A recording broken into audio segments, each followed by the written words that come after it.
Alors nous sommes le lundi 12 octobre 2020, nous sommes à Toulon, j'ai quelqu'un au téléphone, j'ai lui demandé de se présenter, bonjour. Bonjour, Guillaume Decart, adjoint au maire à Saint-Raphaël en charge de la culture et de la jeunesse. Et vous nous appelez de Saint-Raphaël. C'est la première fois donc un plaisir de vous accueillir au micro ce matin, étant entendu que vous êtes en charge des manifestations. Vous savez que nous sommes là pour faire la promotion de ces manifestations, donc on reçoit les affiches de votre service communication que nous remercions bien sûr, bien évidemment, avec lequel nous avons un contact très sympathique. On a quand même deux manifestations. Nous on vous a demandé de nous parler du salon des Centonniers puisque c'est une première édition. Ceci étant, puisqu'on vous a au micro pour la première fois, peut-être qu'il s'est passé quelque chose ce week-end qui nous intéresse aussi, puisque c'est quelque chose qu'on a à Toulon, une manifestation équivalente au niveau du street art.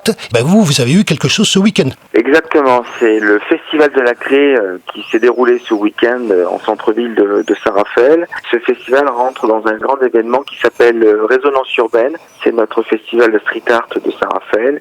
C'est la deuxième édition. C'est un festival qui se veut participatif parce qu'aujourd'hui nous avons les écoles qui participent à ce festival. Le public participe également à ce festival. Nous avons des conférences et puis nous avons des nouveaux lieux que nous découvrons et que nous présentons au public pour chaque édition. Donc aujourd'hui, sur cette édition, c'est 6 murs que nous avons présentés pour étoffer et pour faire un parcours street art dans Saint-Raphaël et pour avoir un musée à ciel ouvert. Ça s'est passé ce week-end, il y avait du monde ? C'était plein, ça a bien marché, on a eu beaucoup d'enfants, on a eu beaucoup de familles, un événement qui s'appelle le Graffiti Jal avec des artistes qui sont venus faire des performances vendredi après-midi, toute l'après-midi en centre-ville, sur le parvis du centre culturel avec de la musique et vraiment c'était un événement extrêmement participatif. Il y a même des Toulonnais qui sont venus, Jean-Marc Novello était présent. Exactement. Ah oui, vous le connaissez ? Un petit peu, oui, mais il mérite d'être connu, je vous dis ça comme ça, retenez le nom. Et voilà, en ce qui concerne Résonance et puis ce festival de la Craie qu'on avait d'ailleurs annoncé l'année dernière,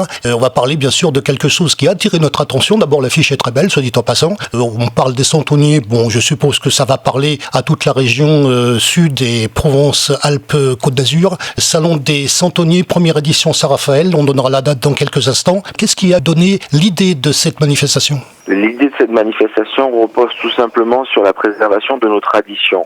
Et notre maire, Frédéric Masquelier, a cette volonté de perdurer et d'accompagner un tout projet nouveau pour les traditions.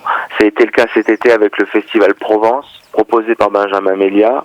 C'est le cas cette année avec ce premier salon des Centonniers qui aura lieu dans la salle Esterel Arena qui est située dans un quartier de Valescure, donc l'arrière-quartier du centre-ville. Nous proposons ce salon avec une trentaine d'artistes et d'artisans surtout. C'est 30 exposants, créchistes et centonniers qui viendront présenter leur collection, leur centon à un large public. Pour agrémenter ce salon des Centonniers, nous avons décidé de faire toute une programmation autour de ce week-end, donc le 17 et 18 octobre, de 10h à 19h le samedi et de 10h à 18h le dimanche. Je tiens à remercier également les associations ainsi que le conservatoire et la médiathèque qui nous proposent des ateliers, des animations pour agrémenter ce salon, notamment Benjamin Mélia qui vient participer avec ses élèves du conservatoire autour des danses et des musiques traditionnelles. Nous avons la Raphaëlinque qui viendra faire des contes avec en provençal ainsi que Joli Conte qui viendra participer à cette exposition. Et puis nous avons également Sabine Belli qui est une artiste reconnue à Saint-Raphaël qui a un atelier dans le quartier des Arts qui vient faire elle une performance avec ses élèves sur ces 2 jours. Et en termes de proposition du conservatoire et de la médiathèque, pour la médiathèque c'est donc le Créalab. Donc c'est une fabrication en 3D que nous allons proposer aux enfants pour faire des décors de crèches pour les prochaines crèches de décembre pour Noël. Au niveau des gens qui font ces santons, il y en a beaucoup chez vous ? Chez nous, nous on a une centonnière sur notre bassin de vie qui est les Centons d'Analyse.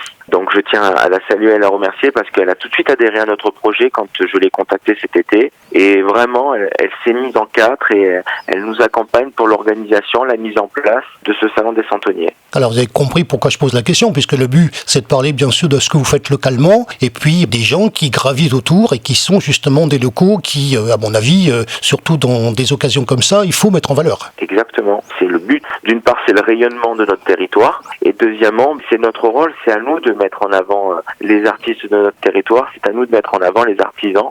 Et les 100 ans d'Annaly font partie de ces artisans qui font briller notre territoire et des artisans de qualité.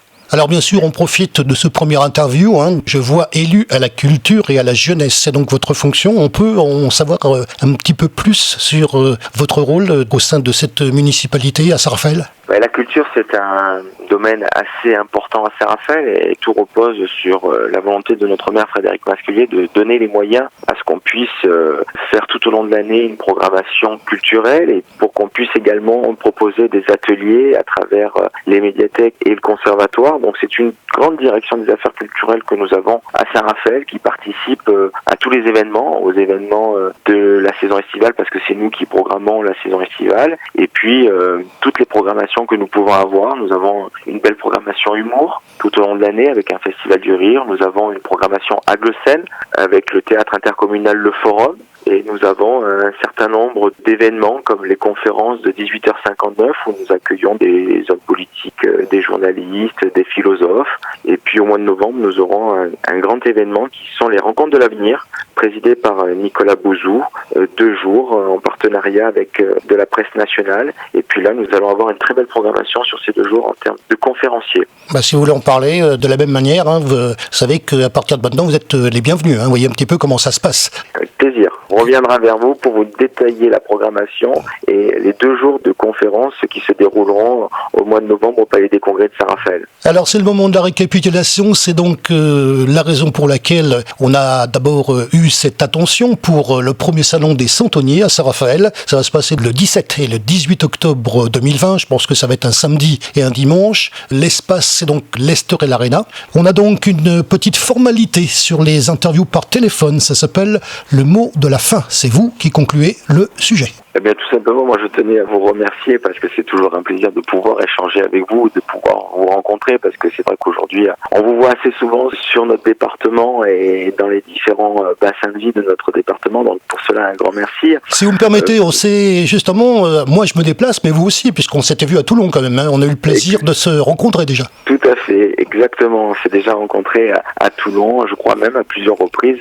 C'est un plaisir de pouvoir échanger avec vous. En tout cas, merci parce que c'est vrai que le Salon des Centeniers, c'est un événement qui marquera les événements et la programmation de Saint-Raphaël. C'est un événement qu'on veut mettre en place, qu'on veut installer et qu'on veut voir évoluer au fil des années parce qu'il y a de quoi faire. Aujourd'hui, on doit valoriser ces artisans qui se battent au quotidien, tout au long de l'année, face à des pressions venant de l'extérieur. Et c'est à nous de faire perdurer ces traditions, de faire perdurer ces valeurs à quelques mois des fêtes de fin d'année. Et nous allons faire ça et nous sommes mis en 4 pour que ce salon puisse bien se passer et qu'on puisse avoir un salon large et varié en termes de programmation et en termes d'artisans. Pour tout cela, merci beaucoup.